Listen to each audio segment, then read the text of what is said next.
तो आज के इस गहरी चर्चा में हम एक ऐसी घटना पर बात कर रहे हैं जो मतलब एकदम से रोंगटे खड़े कर देती है। हाँ बिल्कुल। शुरुआत बहुत ही अच्छी थी। जमुई गांव से शीशपाल की बारात निकली थी, ढोल नगाड़े बज रहे थे, नाच गाना सब एकदम बढ़िया चल रहा था अयाना गांव की तरफ। माहौल पूरी तरह से जश्न का था, सब मजे में थे, एक खुशहाल शादी की तरह। लेकिन ये खुशी बहुत जल्दी एक भयानक सपने में बदलने वाली थी। हाँ, और यहीं से कहानी एकदम पलट जाती है जब वो बारात बंबा के पास उस राधा गार्डन गेस्ट हाउस के सामने पहुंची। सही कहा। देखिए, यहाँ ये समझना बहुत जरूरी है कि कैसे दो बिल्कुल अलग घटनाएं आपस में टकरा गईं। राधा गार्डन में कोई और शादी चल रही थी और ठीक उसी वक्त वहां किसी अनजान गाड़ी ने एक छोटे बच्चे को टक्कर मार दी। और वो जो गाड़ी चलाने वाला था वो मौके से फरार हो गया और अपने पीछे छोड़ गया एक ऐसी भीड़ जो गुस्से में एकदम उबल रही थी। और उस भीड़ को बस अपना गुस्सा निकालने के लिए कोई चाहिए था। मतलब जैसे ही शीशपाल की बारात की एक गाड़ी वहां से गुजरी तो उन्होंने कुछ नहीं सोचा, बिना कोई सवाल किए उन्होंने मान लिया कि यही वो गाड़ी है।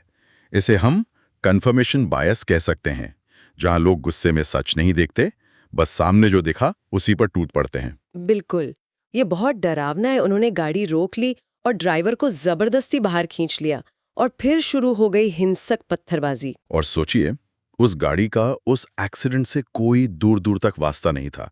अंदर सोहन, रोहित, अंकित, चिंतामणि और उनके ताऊजी बैठे थे। ताऊजी यानी पप्पू जी, राइट? हाँ पप्पू जी।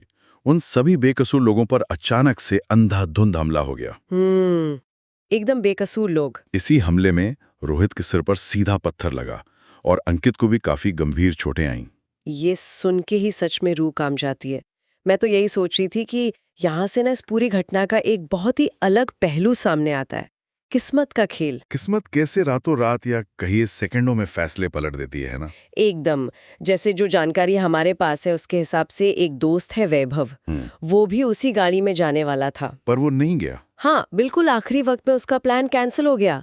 बस एक छोटे से फैसले ने उसे उस भयानक भीड़ का शिकार होने से पूरी तरह बचा लिया। ये सच में हैरान करने वाला है। मतलब एक आम सा फैसला कि आप किस गाड़ी में बैठते हैं आपकी जान तक तय कर सकता है। बारात के बाकी मेहमान जैसे रामू, शामू, सोनू, रम्पी और राजेश, डीलर जी, संतोष चाचा और जगमोहन, हाँ ये सब बच गए क्योंकि संयोग से ये आगे पीछे चल रही दूसरी गाड़ियों में थे।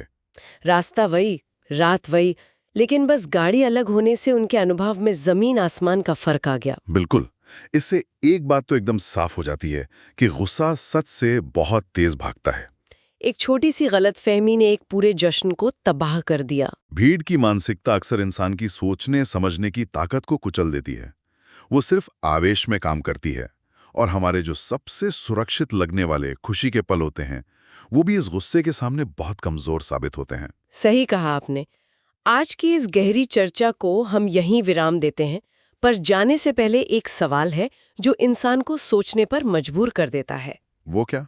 यही कि जब हमारा समाज बिना सच जाने सिर्फ अफवाहों और अपने तुरंत के गुस्से के आधार पर फैसला करने लगता है, तो क्या हम भी कभी अनजाने में ऐसी ही किसी भीड़ का हिस्सा बन सकते हैं? बहुत ही गहरा सवाल है। अगली बार जब कोई भीड़ किसी को सजा देने के लिए तैयार दिखे तो ये सोचना बहुत जरूरी हो जाता है कि क्या सच वाकई वही है जो वो भीड़ मान रही है। इस पर विचार होना ही चाहिए।